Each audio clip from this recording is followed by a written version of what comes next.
this feeling of like my blood cooling down from my head all the way down up to my knees, right? It kind of got to my knees and it just stopped there.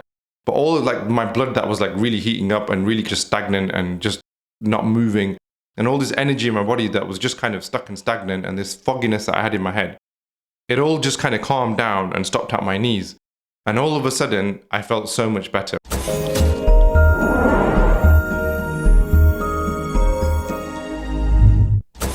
See, the way that I was raised and the conventional wisdom when it comes to things like disease, physical illness, physical health, was always that these things are biological manifestations, these things are physical symptoms, and they have physical, biological, chemical causes. And that's what my thinking was up until around about 2015, 2016, when I discovered the idea of trapped emotions in the body, that they can lead to health issues, they can lead to ailments. And that was a little bit of a turning point for me, but the major turning point for me really came in the summer of 2019. Like, that's when it had the most profound impact on me and I had the most profound realization about it, I would say. So I'll tell you basically what happened in the summer of 2019. So it'd been hot the entire summer, right? So June, July, August, they were all really hot. And I had booked a couple of days away in a place called Exmoor for me and my wife, right? Just at like a farm hotel thing. So Exmoor is about, I think it's 180 odd miles from London. It's a good 3.5 hour drive without stopping. And if you're stopping and if there's traffic, that can easily turn into 4 or 5 hours, right? Especially if there's like roadworks, traffic obstructions, those kind of things, that can easily turn into 5 hours, as was the case for us. It was a 5-hour journey. But I'd booked this thing as a birthday present for my wife for basically August of 2019. We were due to drive out on the Monday. Come Thursday or Friday, I became quite ill, right? I got this flu. This is obviously pre-pandemic, pre-COVID. But I got the flu. You know, my nose was dribbling. Sorry for a little bit too much information, but my nose was running. I was just really foggy in my head. I was struggling to speak. I just didn't want to speak. I couldn't think. I couldn't walk more than about 20 meters without feeling like really exhausted and really fatigued. And my blood just felt like it was on fire. And the thing that really got me was I couldn't understand why in late summer I am dealing with flu symptoms, right? Flu is supposed to be something that you get in winter. And especially if there's, some sort of virus or something that's going around, that's when you're supposed to get the flu.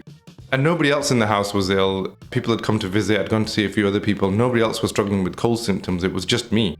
So it was a really bizarre one. And on the Saturday, so this is 2 days before we were due to drive out to Exmoor, we had been invited to a barbecue. And I basically said, look, I'm not going to go. I said to my wife, you go with your parents. I'm not going to go because I just wasn't feeling it. I wasn't good company. I was in a very groggy mood. I was very fatigued. And so she went on her own. And I had been taught about a month or two before a technique for releasing trauma from the body, which uses the Istighfar related names of Allah, like Ya Ghafoor, Ya Ghaffar, the forgiver, the pardoner, etc. The different kind of names of Allah that are to do with forgiveness.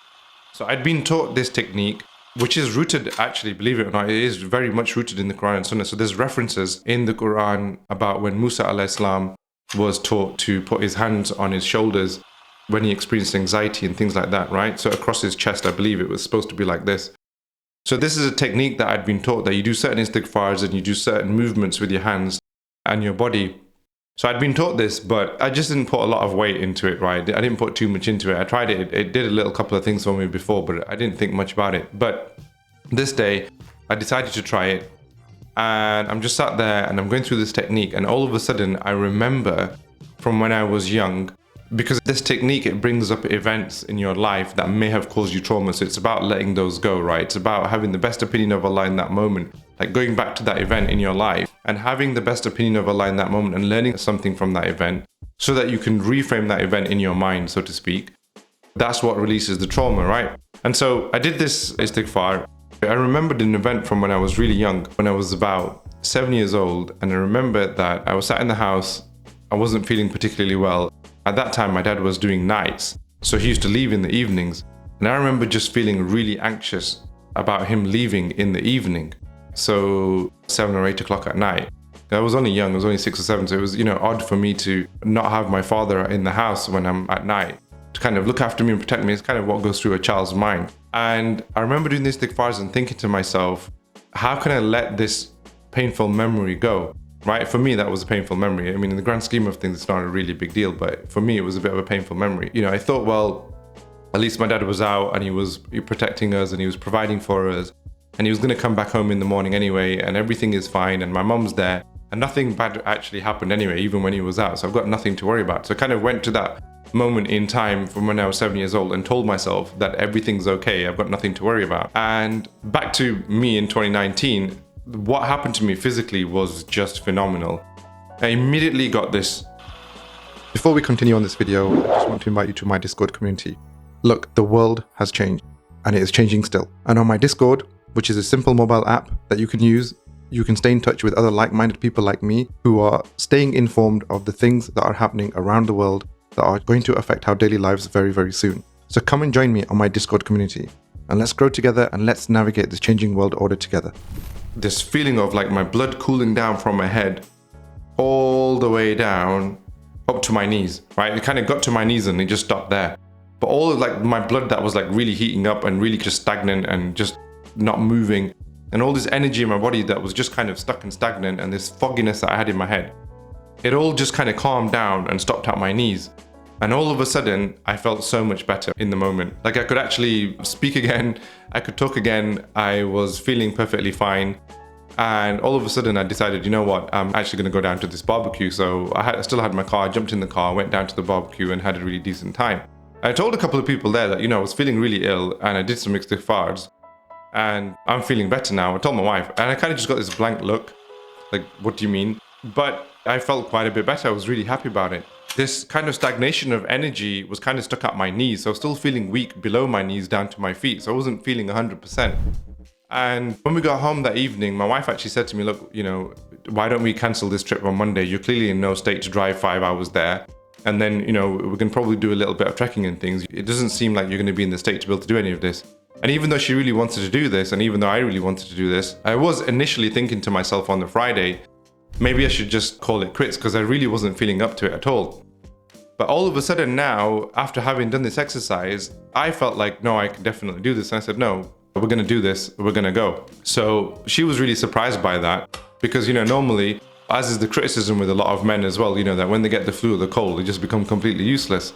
That's probably kind of like how she was feeling that I was going to be like, because I was feeling that way anyway.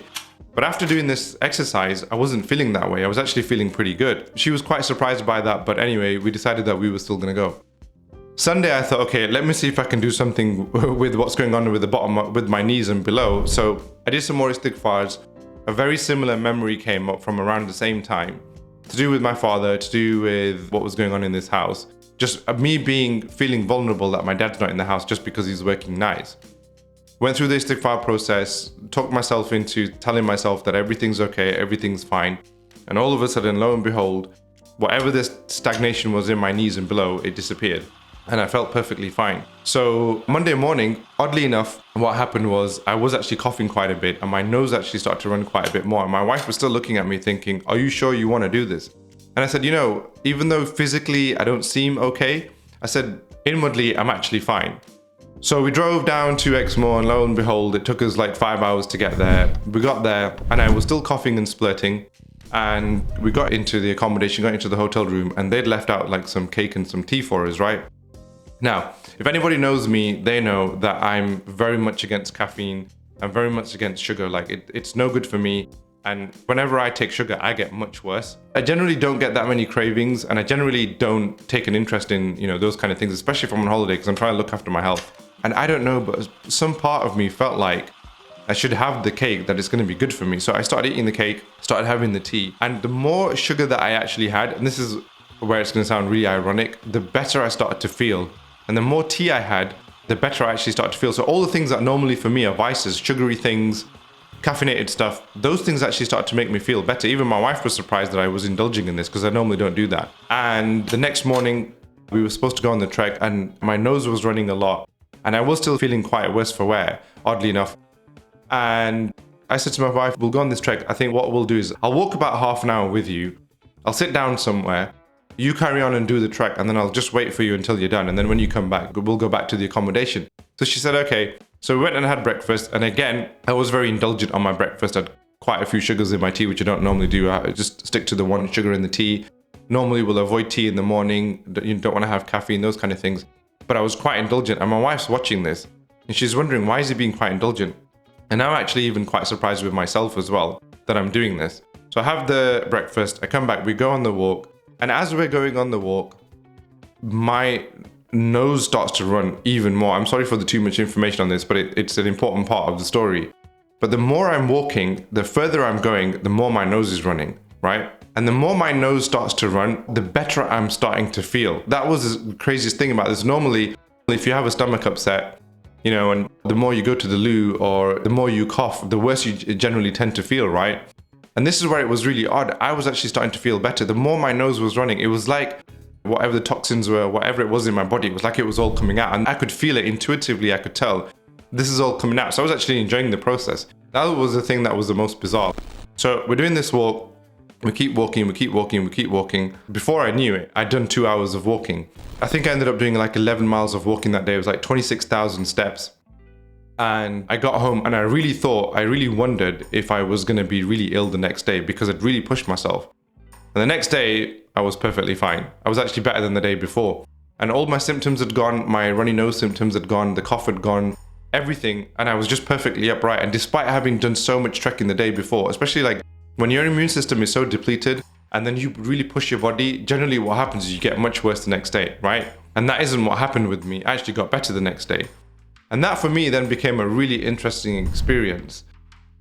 I started to realize that, you know, when we have certain events in our lives, especially from when we're younger, you know, something happens to us, we have a car crash, we lose some money, whatever it is, something difficult happens. In that moment, when we interpret that event in a way that isn't the best opinion of Allah, right?